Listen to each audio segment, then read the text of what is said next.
Chapter 21. Before noon of the next day, all of the parties had arrived. We spent the afternoon in comparing notes, and these notes checked to the letter. That evening, after we had finished with our notes, we were invited to go directly to the lodge for dinner. When we arrived, we found about 300 people, men, women, and children, assembled and seated at long banquet tables. They had reserved places for us at one of the end tables, so we could look down the whole length of the room. The tables were all covered with beautiful white linen and set with china and silver plate, as for the real banquet. Yet there was but one dim light burning in the hall. After we had been seated for perhaps 20 minutes, there was a deep stillness, and in a moment a pale light flooded the room. The light grew stronger and stronger until all the room was aglow, and everything in the room sparkled as if thousands of incandescent lamps had been cunningly hidden and turned on gradually until all were fully lighted. We were to learn afterwards that there were no electric lights in the village. After the lights came on, the stillness lasted for about 15 minutes. Then, of a sudden, a mist seemed to gather, and there was the same gentle swish, like the sound of wings, that we had heard the evening before when Emil's mother appeared before us. The mist cleared, and standing in the room at different points were Emil's mother and 11 others, 9 men and 3 women. Words fail to describe the radiant beauty of that scene. When I say that, although they had no wings, they appear like a troop of angels, I am not exaggerating. They stood for an instant as if transfixed, all bowed their heads and waited. In a moment there came music from unseen voices. I had heard of heavenly voices, but I had never experienced them until that night. We were fairly lifted from our seats. Toward the close, those that had appeared walked to their seats, and we again noticed that, though they made no effort to walk quietly, their feet did not make the slightest noise. When the 12 were seated in their respective places, the same mist appeared again, and when it cleared, there stood 12 more. This time there were 11 men and 1 woman, and among these was our friends of the records. As they stood there for a moment, another song burst forth. When the song was nearly ended, the 12 walked to their respective places without the slightest noise. They were no sooner seated than the haze again filled the room. When it had cleared, there were 13 standing, this time across the far end of the hall, 6 men and 7 women, 3 men and 3 women on each side of the woman in the center. The center one appeared to be a beautiful girl in her teens. We had thought every woman that appeared was very beautiful, but this one surpassed them all. They stood with bowed heads for a moment, and the music again burst forth. This music floated out for a moment, then the choir of voices began. We arose to our feet as the tones rolled on. It seemed as though we could see thousands of mystical forms moving about and singing as with one voice, and through it all there was not one sad refrain, not one minor key. All was joyous, free burst of music that came from the soul and touched the soul, lifting it up and up until we felt as if we were losing all contact with the earth. As the singing ceased, the 13 walked to their respective places and were seated. Our eyes were fairly glued on the central figure as she advanced toward our table with a lady on either side. She was seated at the head of our table. As she sat down, the plates were quietly stacked at her left hand. The lights grew dim for a moment, and around each one of the 37 there was that same light that so puzzled us, and the most beautiful circle of light just above the head of our honored guest. We were the only ones in the assembly that were greatly moved. Those assembled with us seemed to take it as a matter of course. After all were seated, the silence was maintained for a time. Then every voice in the room burst forth in a glad, free chant led by 37 that had appeared. When this was finished, the lady at the head of our table arose and held out her hands. On them appeared a small loaf of bread about 2 inches square and about 14 inches long. Then each one of the other 36 arose, came forward, and received a similar loaf from her hands. They passed around to all the tables and gave to each one a portion of the bread. Our Lady passed around and gave each one a portion of her loaf. As she handed each of us our portion, she said, "Know ye not that Christ dwells within you and in all? Know ye not that your body is pure, perfect, young, ever beautiful, divine?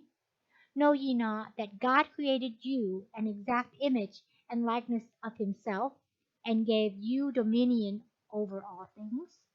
You of yourself are always Christ, the perfect Son of God, the only begotten Son of God, in whom the Father, Mother is well pleased.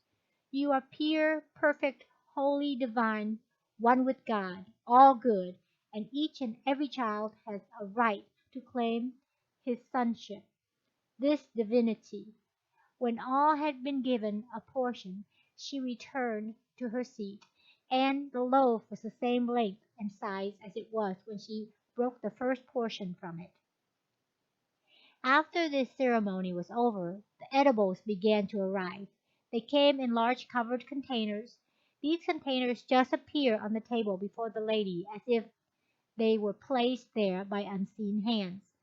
She lifted the lids, set them aside, and began serving. As served, the plates were passed, first one to the lady on the right, then one to the lady on the left, and they in turn passed them on until all were served generously. The meal had not progressed far when our chief asked the lady what she considered the greatest attribute of God. Without a moment's hesitation, she answered, "Love."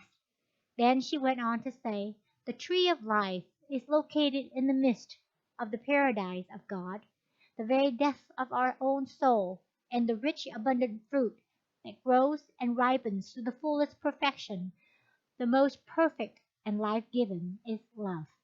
Love has been defined by those who perceive its true character as the greatest thing in the world. I might add that it is the greatest healing force in the world. Love never fails to meet every demand of the human heart.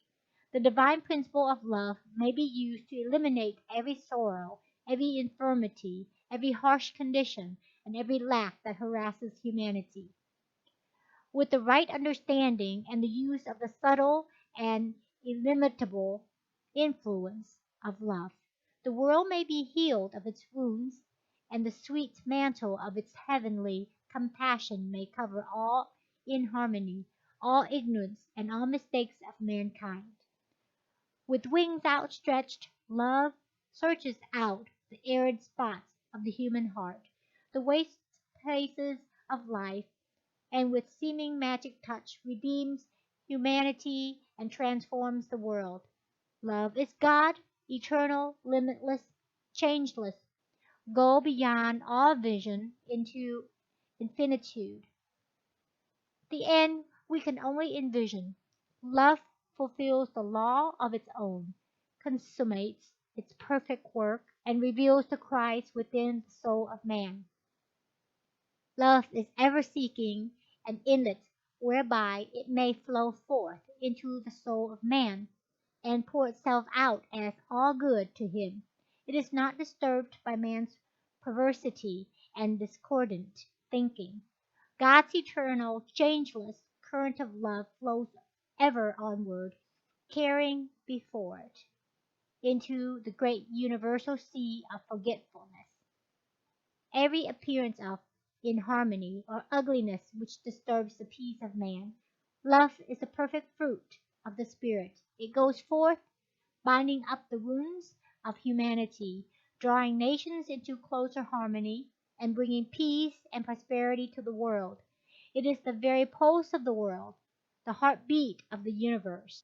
Humanity must be charged with this current of love from the great omnipresent life if it would do the works of Jesus.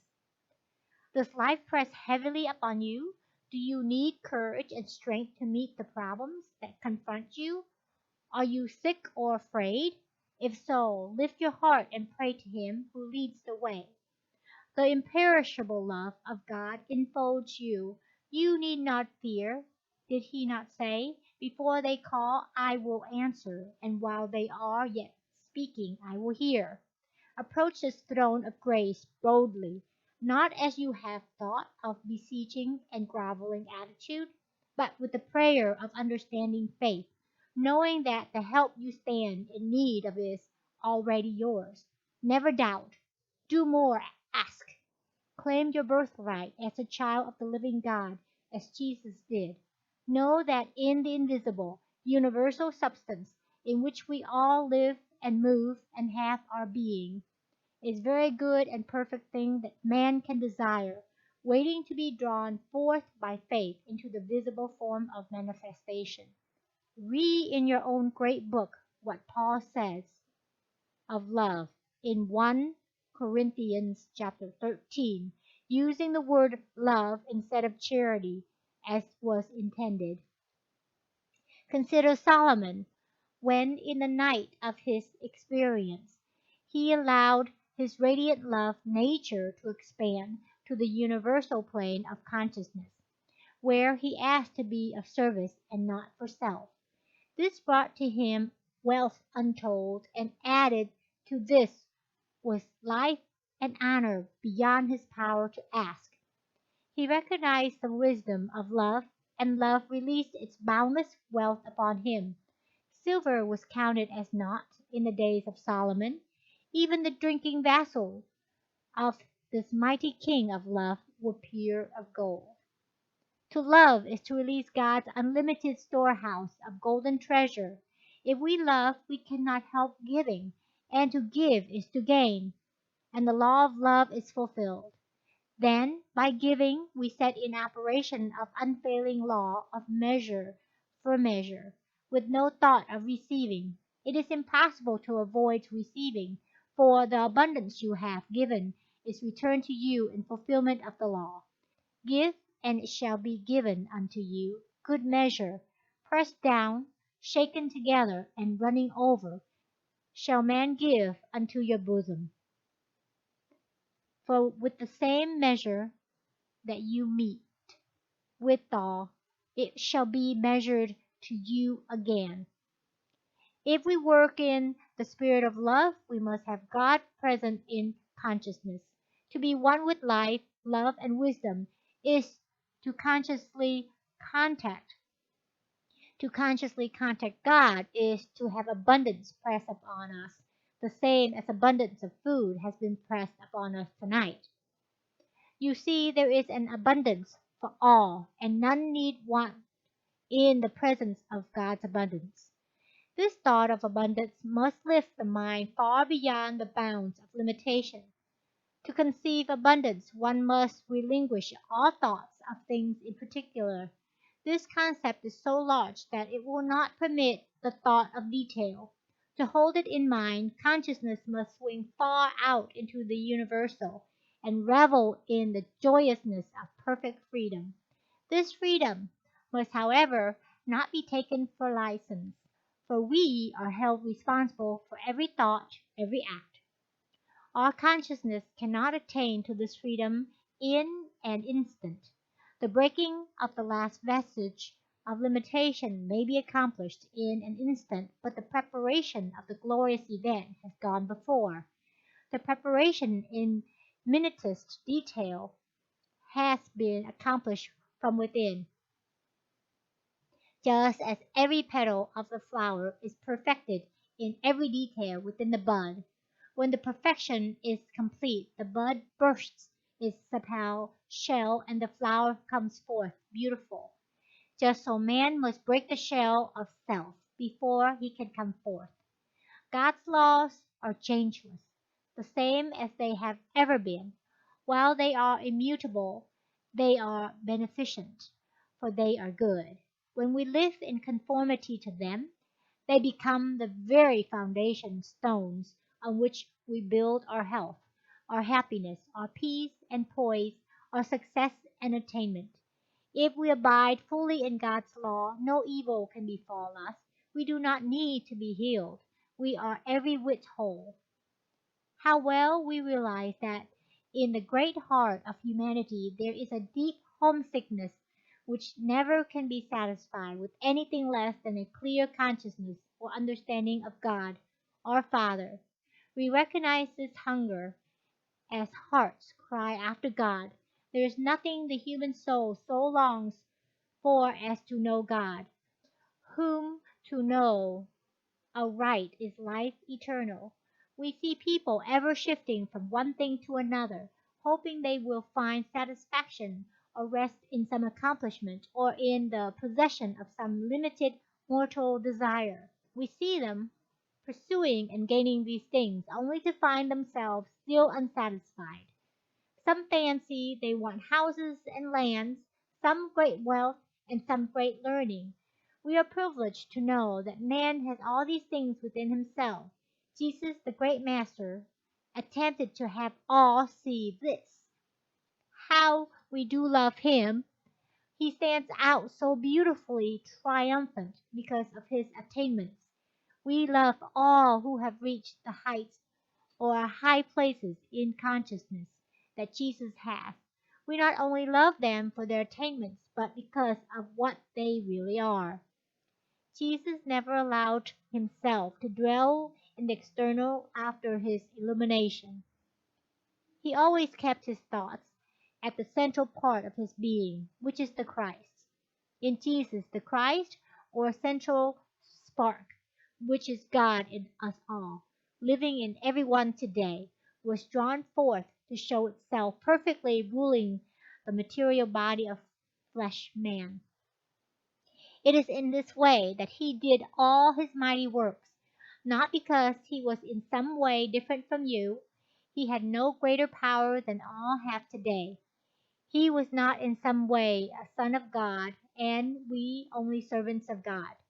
He did these works because the same divine spark, which the Father has implanted in every child born, was fanned into a brighter flame by his own efforts in holding himself in conscious communion with God himself, the source of all life, love, and power.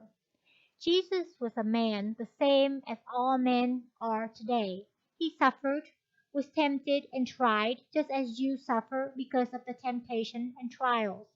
We know that during his residence on earth in the visible body, Jesus spent hours of every day alone with God.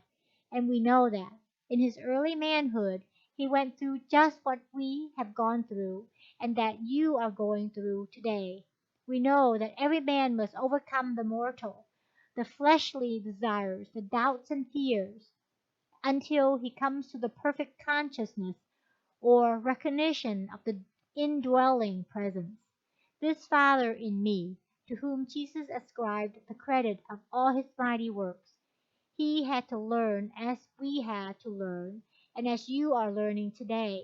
He was obliged to try over and over again, as you are doing. He was obliged to hold fast, as you are obliged to hold fast today, even with clenched fists and set teeth, and saying, I will succeed. I do know the Christ lives within me. We recognize that it was the Christ within which made Jesus what he was and is today, and that the same attainments are for all. In all this, we would in no way detract from Jesus, for we love him with a love unspeakable. We know he went through the perfect crucifixion of itself, that he might lead his people to God, that he might show them the way out of sin, sickness, and trouble, that they might manifest the Father in them, that he might teach all that the same Father lives in all and loves all. None that follow Jesus' life and teaching closely can help but love him. He is our perfect elder brother. But if we sell our birthright, if we disregard or treat with contempt the beneficent laws of God, and by so doing turn our backs on the Father's house and wander into the far country, as did the prodigal son, of what avail is the peace and plenty, the abundance of warmth and cheer that abides within the house? When you are tired of the husks of life, when you are weary and homesick, with faltering steps you may retrace your way home to the Father's house. This may be done over the road of bitter experience or by a joyful letting go of all material things. It does not matter how the understanding and knowledge is gained, you will eventually press on toward the mark of your high calling. With each step you will grow stronger and bolder until you will no longer falter nor hesitate. You will look within you for your illumination. Then in your awakened consciousness you will realize that home is here.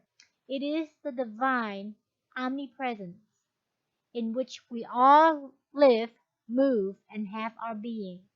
We breathe it with every breath. We live it with every heartbeat. Do not think you must come to us. Go into your own home, your church, your house of prayer, alone, anywhere you choose.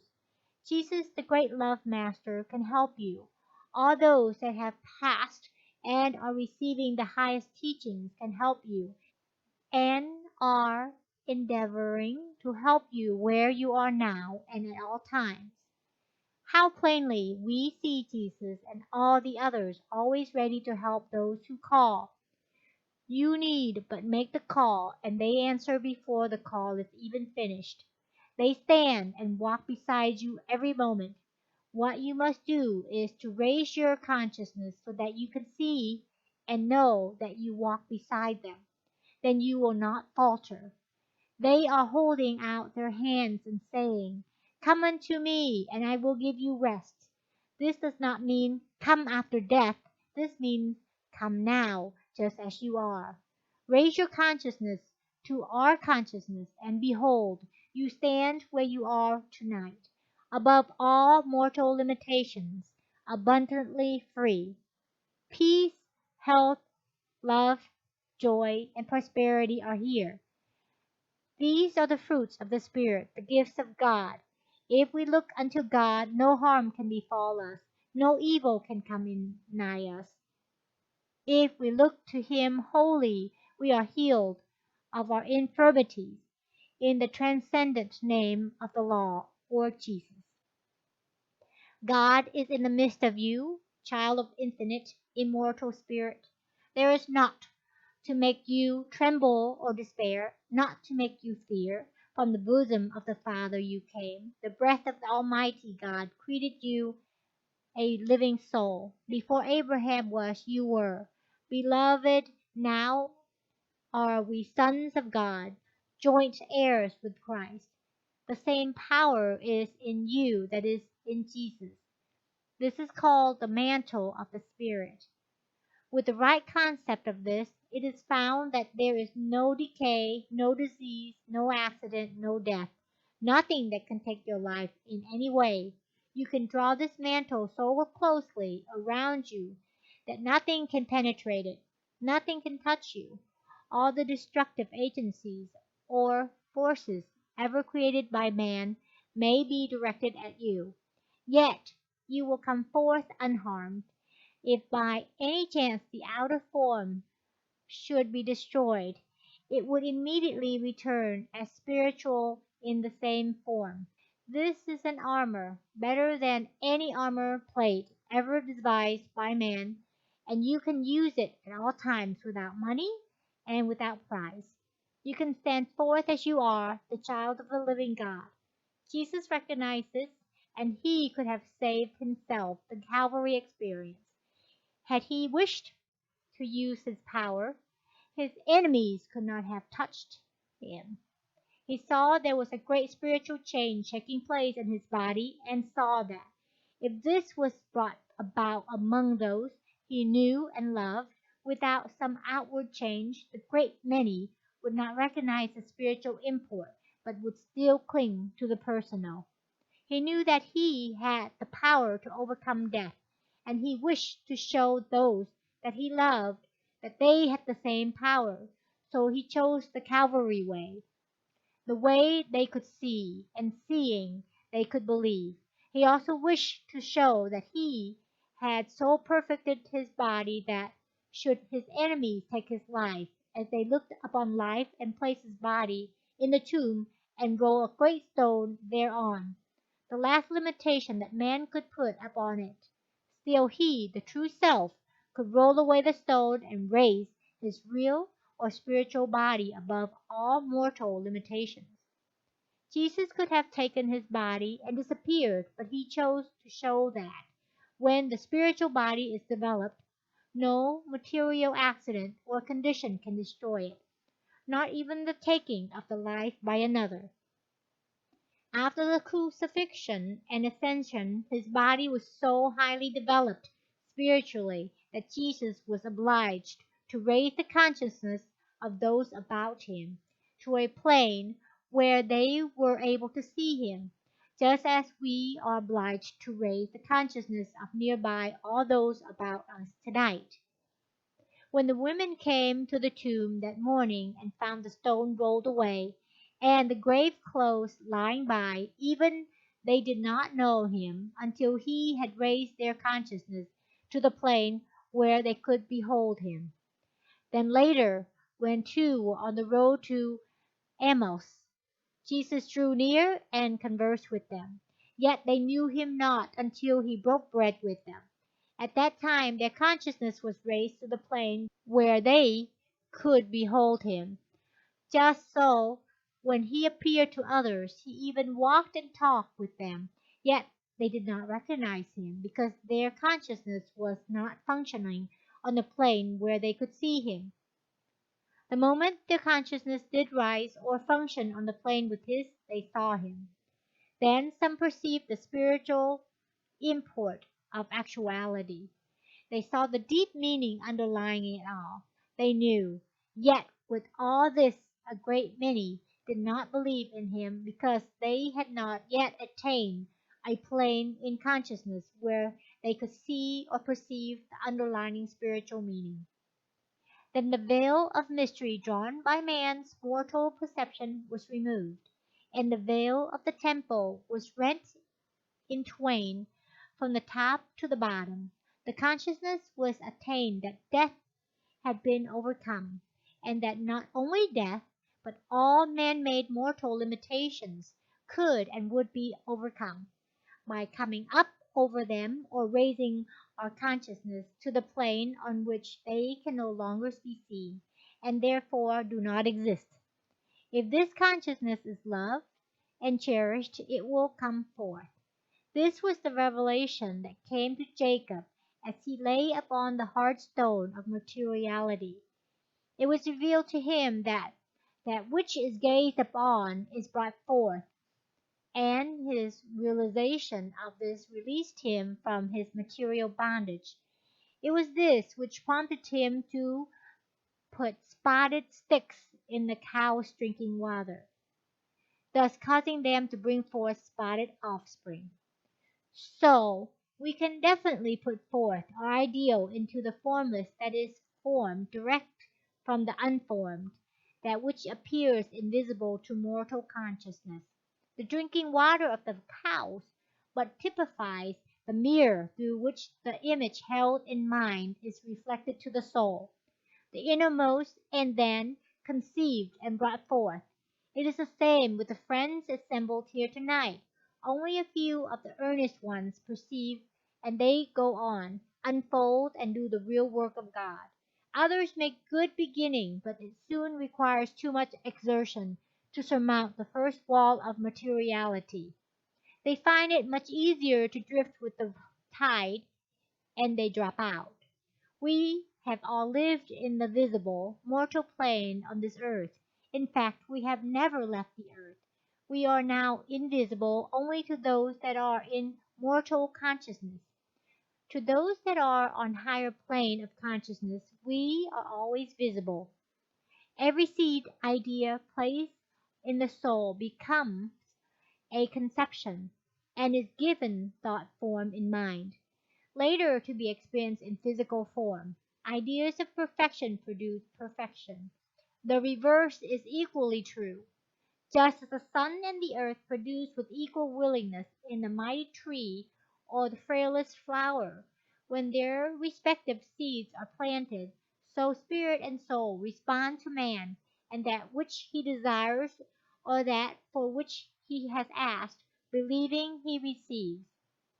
Those that have passed from the visible through death are manifesting on the same psychic plane as when they left the body, for the mortal mind functions on the psychic plane. This is the cause of the great psychic realm, which lies between the material or visible and the true spiritual, and through which all aspiring to the true spiritual must force their way before the spiritual is perceived. In order to perceive the spiritual, we must forge through the psychic directly to God. That releases the soul only to the psychic plane, and it manifests on the same spiritual plane it was in when the soul was released from the body. The one soul passing has not perceived that there is but one spirit, one mind, one body, and that all came forth from this one and must return to it.